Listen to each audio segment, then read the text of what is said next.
شعبہ نے بیان کیا، ان سے اشعث بن ابی شعشاع نے،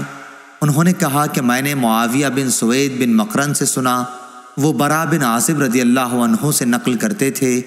کہ ہمیں نبی کریم صلی اللہ علیہ وسلم نے 7 کاموں کا حکم دیا اور 7 کاموں سے روکا۔ ہمیں آپ صلی اللہ علیہ وسلم نے حکم دیا تھا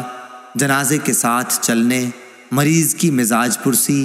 دعوت قبول کرنے، مظلوم کی مدد کرنے کا، قسم پوری کرنے، سلام کے جواب دینے، چھینک پر یرحمک اللہ کہنے کا، اور آپ صلی اللہ علیہ وسلم نے ہمیں منع کیا تھا